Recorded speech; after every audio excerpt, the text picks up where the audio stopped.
This is our existing battery with the necessary wiring plus some extra spaghetti we don't need. There was a moment where I thought I had a problem. Actually, I did have a problem. I was missing 2 battery wires. This battery upgrade's been on our list for a long time. We need reliable power. It's cold right now, and we can't run our furnace for a full 24 hours without shore power. This is a problem because Shanna works from home and she needs a warm, stable work environment.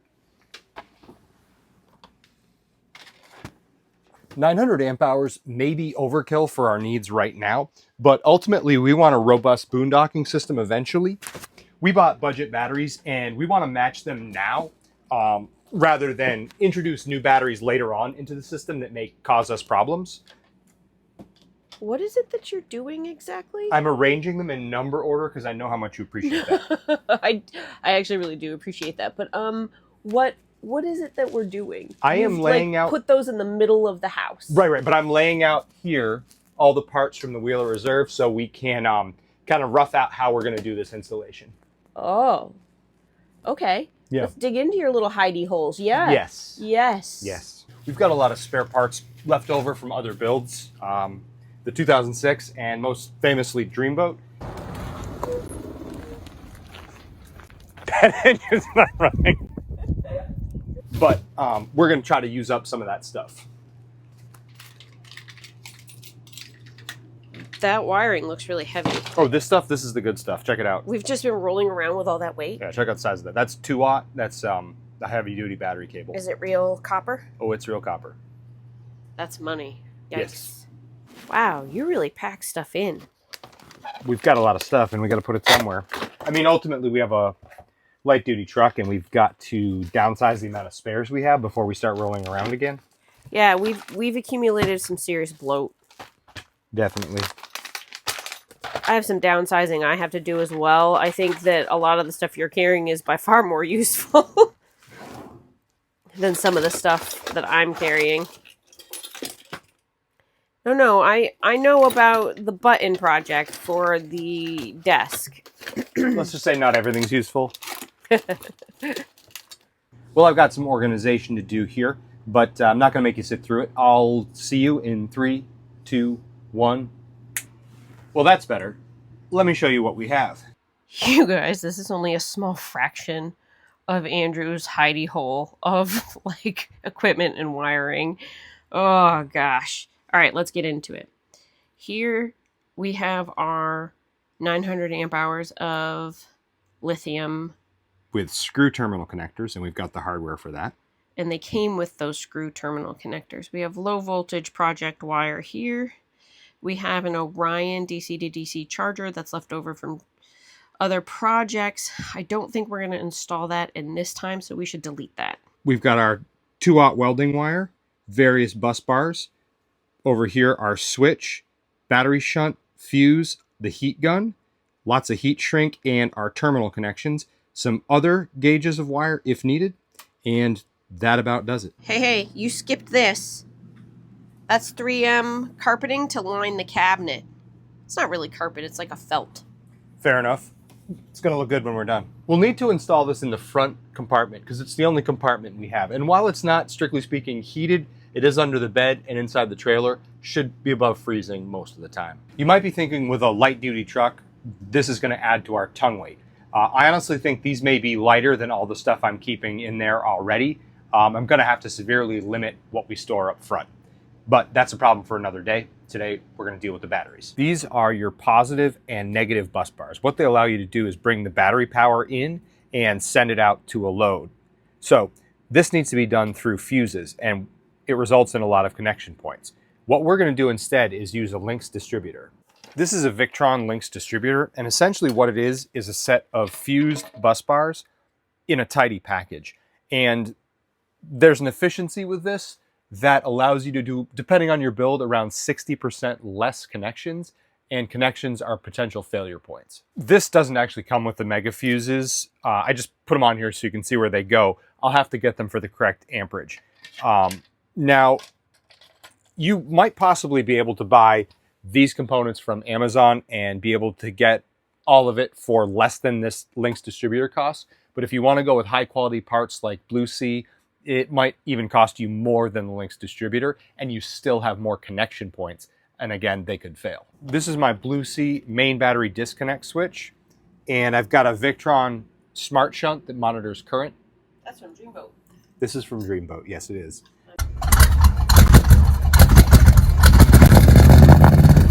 And what we've got here is our 2/0 welding cable. It's fine wire, it bends very well, and we should be able to make some nice high quality battery leads with this. I only have black, but I do have red heat shrink so that we can label everything positive or negative. What I'm going to do next is sit down and diagram this out. As with all Victron components, you want to look online for PDF instructions for installations.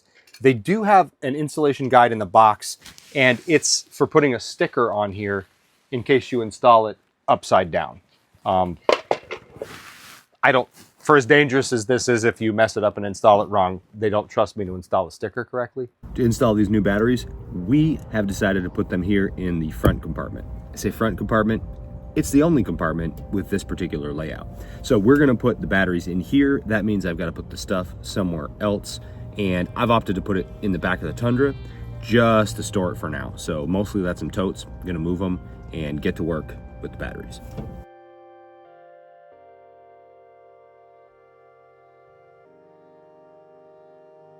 What's next is me climbing into the front and only compartment to fit these batteries.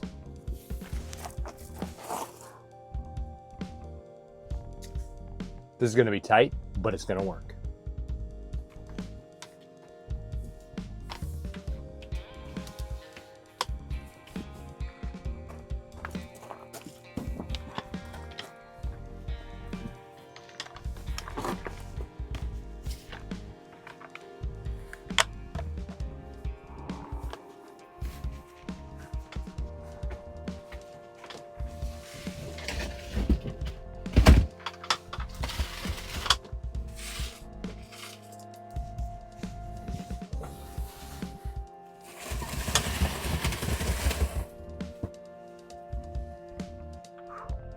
There's a couple things I'm paying attention to as I start to make my battery cables. One is, this is the securing bolt to the battery.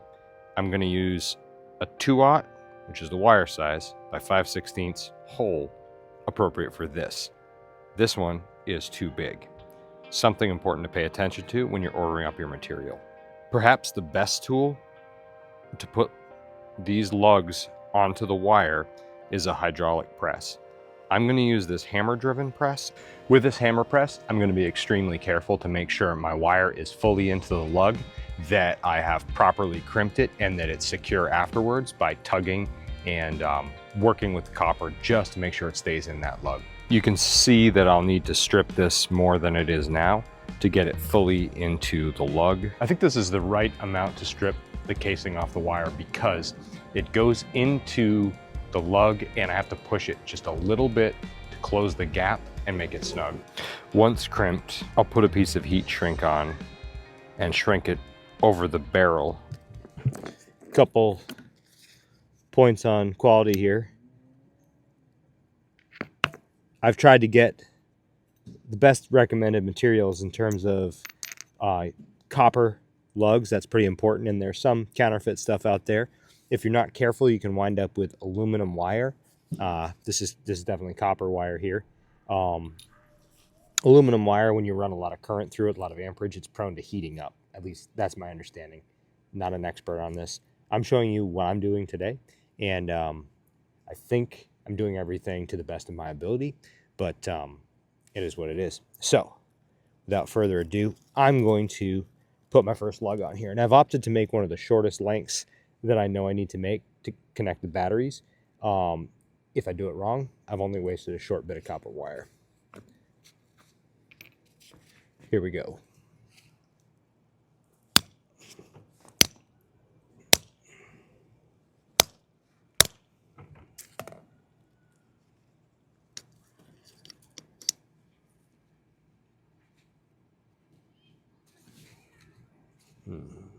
Well, I can budge it a little bit, so I'm going to hit it a few more times.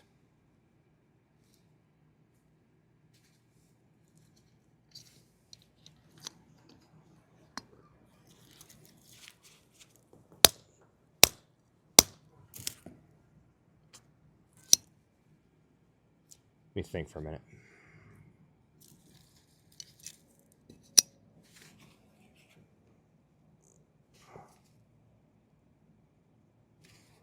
See that? It's compressed, but I can stretch it just a little bit out of there. At first glance, I thought this end was sliding. I think I'm just moving the insulation down a little bit towards this end. I don't think this lug is actually loose after the work I've just done to secure it. But what I'm gonna do now is put this other end on and see if I get any movement of this lug where it seems like it's sliding off. I've carefully spun this on and made sure I didn't have any flyaways. That is copper outside of the lug itself. So try to push this on as far as I can.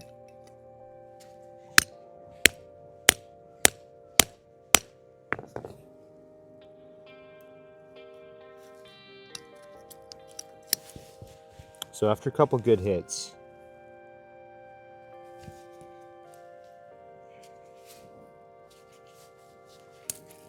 that's what I want. I can't pull these ends apart. It was just the insulation sliding for a second there, making me think I was causing a gap here. So just for safety's sake, I'm gonna hit this side a couple more times, and I think I've got a good length here. I can put the heat shrink on and use it.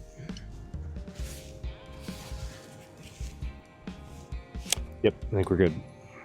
I've used a relatively heavy duty heat shrink here. I'm hoping I got a good shrink and a tight fit around the cable itself. I've done my best to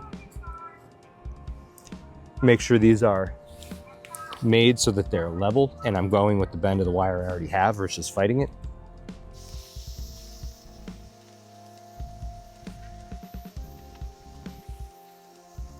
Next step is gonna go see if I like this length. I've only made one. If it's wrong, that's okay. I can use it in a different place because I've also gotta make a length that goes to my power switch and to my battery monitor. So I have multiple needs for pieces. Main goal for this piece is to connect our end batteries to the middle one on the black. I think in an ideal world, I would have made it about 1.5 inches shorter.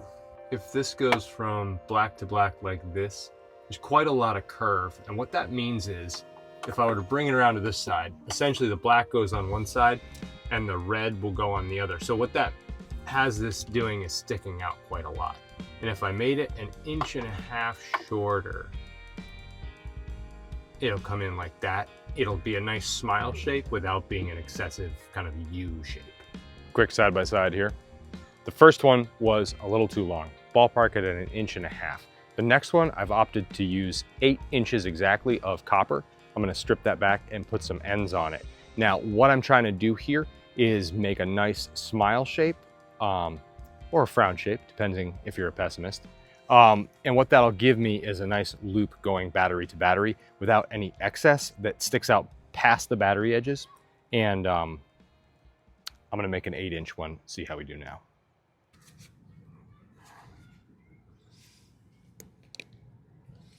I'm gonna test fit that now and see if it makes the right kind of arch. I'm aiming for right about there. That's what I want. I like that that has a nice smile shape to it and it doesn't go more than 1/2 inch past the battery. I think that length will work nicely, and I'm gonna go make another one.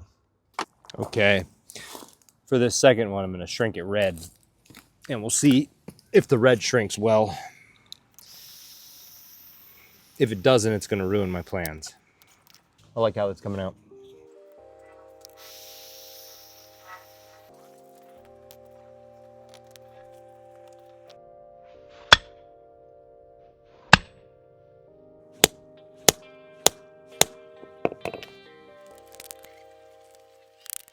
The goal here is to have a positive and negative battery cable paired up, equal length. I think I've done it.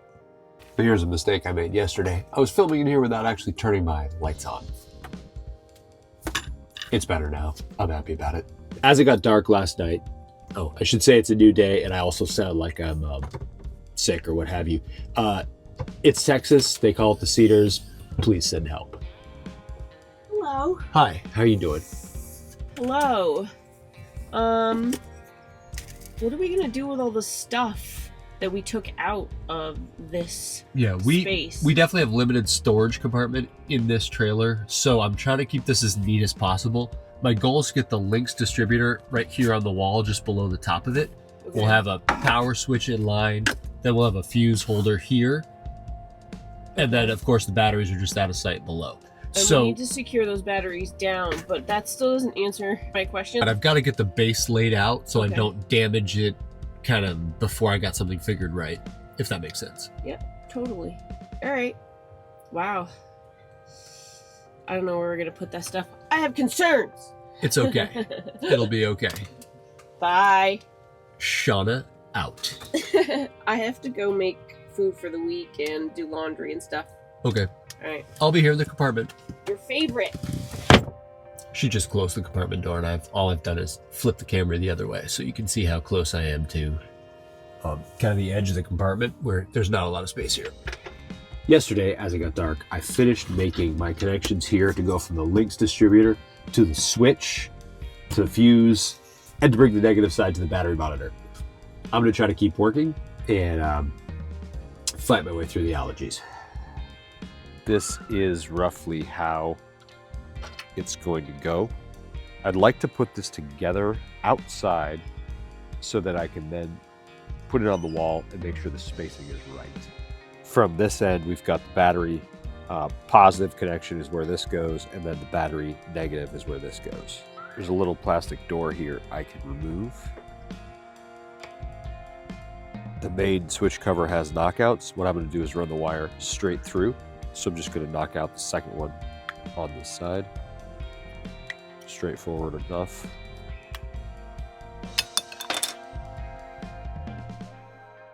Here we go with a test fit. Let's see if we have any fitment problems.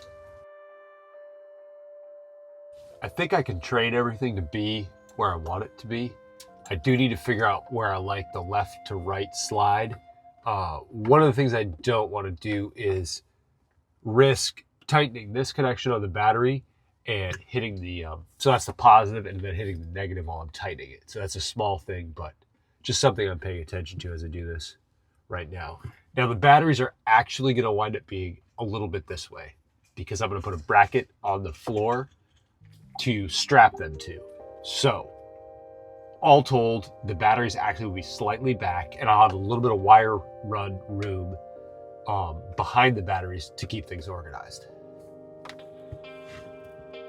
I think I like what I'm seeing so far. This is what I assumed it would be. I can't just put a screw in here.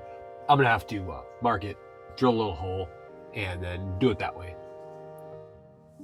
No sense in damaging a big piece of equipment because I am trying to cut corners.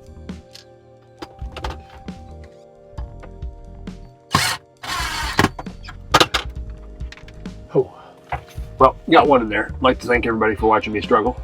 Just a second, I'll have another one in.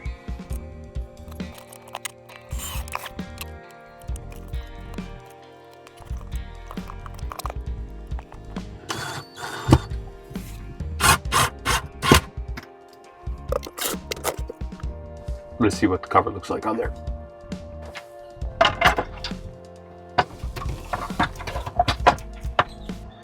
Since we're going to install this right side up, I clearly do not need the instructions on how to put a sticker on, and I don't think I need the sticker either. I've made a lot of progress getting things attached here. I have got the switch on the wall. I've got my fuse holder attached to the wall, battery attached to the wall, and I've run the power down here. It is essentially a bus bar monitoring current off the ground, but that's a small gauge wire run up to where it will eventually have power here on the bus bar. So the thing I need to do right now is verify that these batteries are all charged equally. I charged them all up and I've just let them sit. So in theory, they were fully charged, and after sitting fully charged, the big question is, do they have equal voltages? So I'm gonna test that now. First one, 13.56. Second one, 13.57. Last one, 13.56. I would call that equally charged. I think the accuracy of the instrument, this is a pretty good fluke meter, and I think it's accurate. And I don't know if you charged 100 of these and did the same exercise, if they would all wind up exactly the same to the 0.01. So I would consider this to be equally charged. This is the cargo L track that we have in the truck, and it gives a very secure mounting down point, and I think I can duplicate this on both sides of the batteries. With a secure heavy-duty ring like this, I can run a strap up over the top of each battery and keep it where it's supposed to be. The next piece of this is something that I haven't really been looking forward to. What I have to do is make equal cable runs from the positive on this end up to the fuse terminal, and from the negative on this end up to the battery monitor. And those equal runs actually have to be equidistant cable length from the battery terminal up to these bus bars. So it's a little bit of math and a little bit of head scratching to get this plus this red all the way down, and this plus the black to be equal length. I did put the safety caps back on the batteries. I'm hoping I don't have an incident with the tape measure where I bridge them. That'd be bad. To make a nice gentle quarter, I think I'm going to do 18 inches on the positive run, which means I need to actually have a total run on the black that equals that. But I'm going to start with the red one. Hopefully I'll like it. And we'll go from there. I'm just double checking and testing my theory here that this looks like it'll make sense. Yeah, it's about 18. I think that'll work. I'm gonna take a minute and stop for an explainer, since being hunched over in that cabinet is starting to stiffen my back up. This is 2-aught battery cable. So it's pretty big. You can see it's about the size of my pinky. And strictly speaking, it's way more thickness to carry way more amperage than we need for anything currently in this stock Tommy Bahama electrical system. However, this is battery cable I bought for our project with the 2006 Safari. We had a Victron Multiplus, and we could actually run the AC for a short period of time off those batteries. We thought about getting a bigger battery bank to be able to do that if necessary, and that's where this size really comes in, when you've got a pretty serious amp draw. Right now in this Tommy Bahama, we only have about a 1,000-watt inverter, and this is overkill to connect these batteries. These 3 batteries can run that inverter for quite some time on whatever we could think to put on a 15-amp circuit. So short of the draw of things like space heaters, this is way bigger than we need. Our thought here is to future-proof the Airstream by making these modifications a little bit more thoroughly than we need to for right now, so that we can run a much more powerful inverter in the future. But what we're trying to do is demonstrate that we can do this in stages. So we're using a lot of parts we have: the wire, the links, the battery monitor. Those are necessary parts, and we're gonna start this build with those. We're not gonna tie anything into these batteries right now that's got a huge draw. For us, if we were to lose power, we can run the heater forever on that kind of battery power. The motor and the propane heater will run for quite a while. Another thing I wanted to take a minute to address is the rat's nest right there. What we're gonna do is take our time to organize that. Now, I kind of made wire connections so that the systems worked, but that was not really in the right order to take advantage of the space I have and make that better organized. So there's a bunch of steps I'm gonna take over there to make that look better. That's mostly 12-volt wiring. That's where the solar ties in. It's where the hitch wiring ties in. And there's a couple other things going on over there, and I'm gonna clean all that up. Got my red in here. This run did wind up being about 18 inches of actual wire. So this next one, 18 inches plus 4 plus 3. So that means I need a 25-inch run from the battery monitor here over to the negative. Did I say 25? Actually, it's 22. Let me explain it again. This length of copper plus this length need to equal the one for the ground because they have the same piece here, same length. We can forget about that. I'll get there. I can do this. I've taken a minute to make my battery connections. Right now we've got red running along and up to the fuse, black, red again, and black running up. The lift in this is because they need to be equal distance. So there's a little extra there.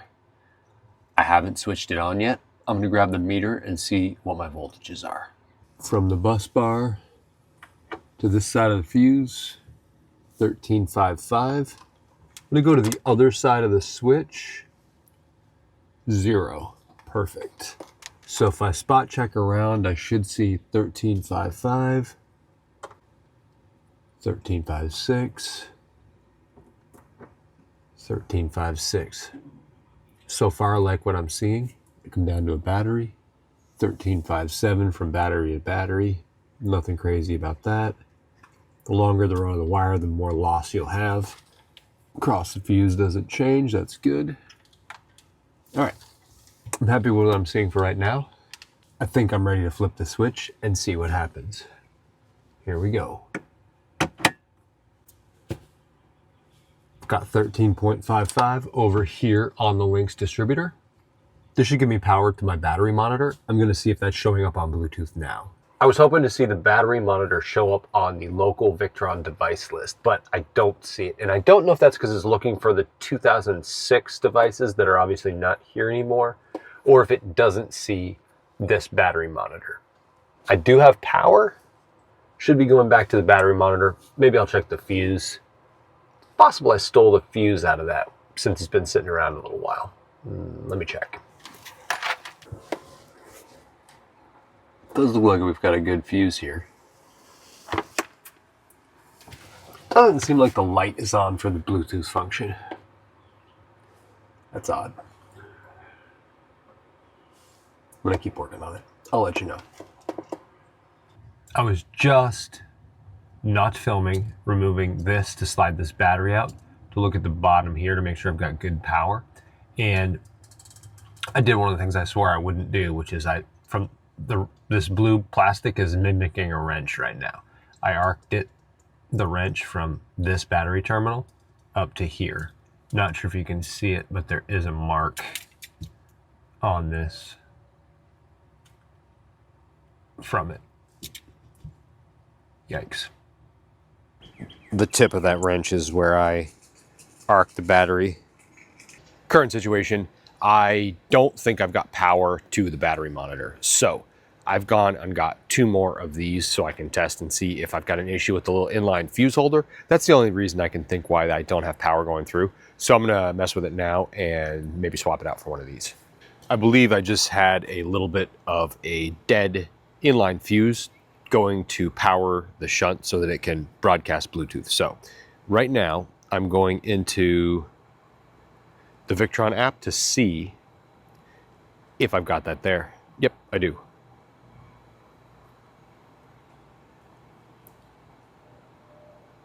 Connecting to it. Bluetooth pairing request. Enter the code showing on the side. All right, looks like I'm climbing in the compartment again. Let's go.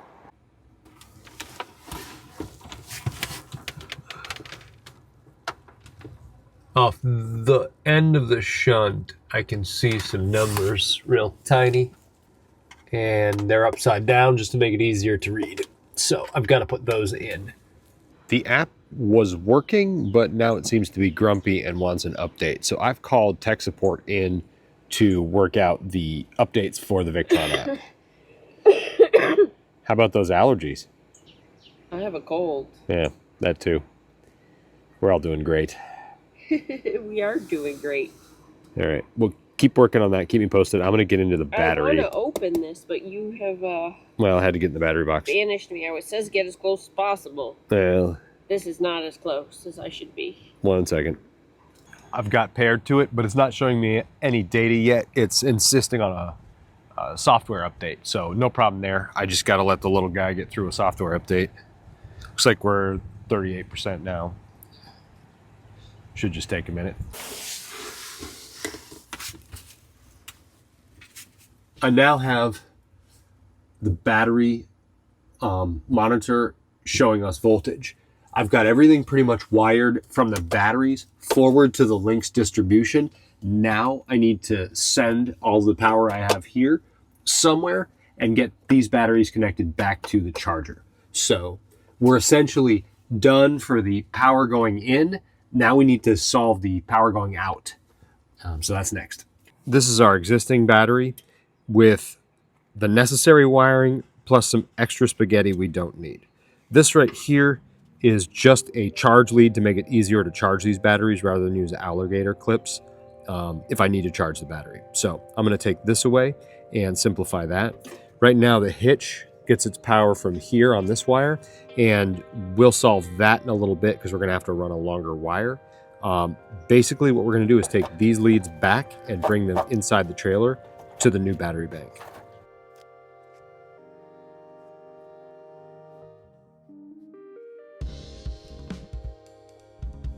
Right now I'm feeding the connections back through and up in through the floor of the trailer to get to the new battery bank. I'll have a lot of excess wire, but I'll figure out exactly what to do with it later. I've pulled these wires back out of the battery box. I'm going to make fresh connections and then pull them back up through the floor. And Do you want to pull them through the floor first before you put connections? I like to use my hammer crimp outside on the ground, I think.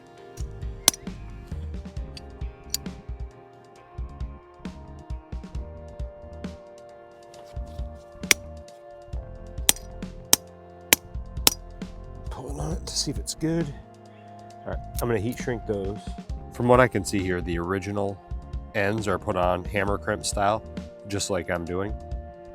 I see some corrosion back in here, so I'm gonna cut a couple inches off and just make fresh connections. I have plenty of extra wire.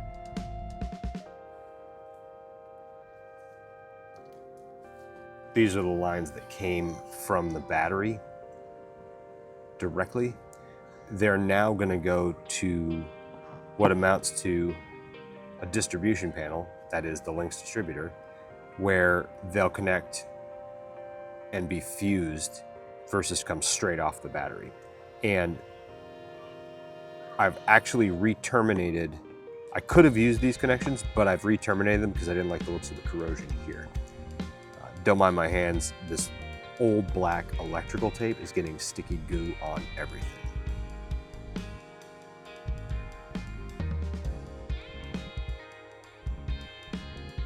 That was a fun time lapse. I just fed it all up from the bottom and just kind of, I had no idea what I was going to find when it came up here. So, yep, it all just kind of jammed in.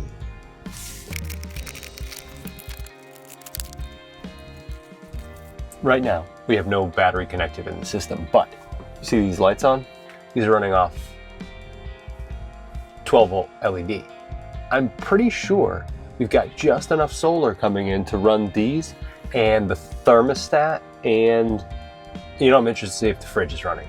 We might just have enough solar without any batteries in the system to directly run at least the brains of the fridge, the circuit board, so it stays on.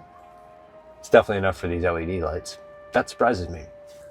If you do any of your own wiring at any level, try to use heat shrink and not electrical tape. It is, after a year, 2, 3, it's just the gooeyest, messiest garbage. And yeah, you'll thank me. If you can avoid it. Avoid that stuff at all costs. On the Lynx distribution bar, there's actually a little thing that flips up to protect the lower wire. So this one's still loose, I haven't tightened it down. And then this is a knockout of sorts. You'll twist this and remove it. See, it's hinged to go up. I'll tighten this nut with this wire on here nice and straight. And I'll flip it down and it covers. And then I'll bring my red wire up to here. Right now, this is excessive. Ultimately, I have to wire from here to here. Could do it in a foot, but I don't want to cut this yet because I'm not sure if ultimately this is the only thing I want to do with this wire. So I'm just going to leave it for now. Realize it's not perfect, but ultimately I think we're ready to hit the main power. So I'm going to do that now. what we should have is nothing bad happening. And I'm going to start checking voltages. 122 amp hours. Remember, you can only use about half of a lead acid battery. So if you discharge below 50%, you'll damage it. So functionally 60, we've just gone up from 60 to over 900 amp hours. That's a substantial improvement. According to one of our watchers, this is the battery charger glowing blue, indicating the auto detect function has found lithium batteries. So that's good news for us. I haven't changed the location of the charger yet, which is behind the breaker and fuse panel. I don't like it because I can't easily monitor it, but that's a problem for another day. Right now, it has detected we have lithium batteries and it's charging them. There was a moment where I thought I had a problem. Actually, I did have a problem. I was missing 2 battery wires, but now I've got everybody connected. Black to black, black to black, red to red, red to red, red going out, black going out. 250 amp fuse, power switch. I think this is what I want right here. I think everybody's doing good. I'm gonna check voltages again, just to see if it's drifting down. 13.59, 13.61, 13.62. I do think these are behaving now. I think I'm happy with what we've got accomplished here. We'll grab the cover for the servo so it looks right. I keep calling it that. It's the Lynx. Cover for the Lynx. We've still got a little cleanup to do, but this has gone well. Takes a while. There's always things you don't think about. Always steps that seem to take longer than you think they will. I'm happy I did this. I think this is a huge improvement over what we had before, and I can't wait to keep building and to make it even better.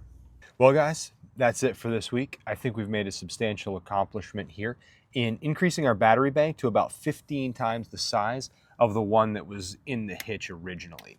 Now, there's a couple things to note here. We do not have securing down around the base. That is crucial. We need to do that. We also need to put these things through their paces this week, and we're going to report back on how they do. The last important thing I need to mention is I didn't get the wall covering up that Shanna had picked out for me to line the wall. Hey, you skipped this. All that said, stay tuned for next week. Check in and we'll give you all the updates on our new battery bank.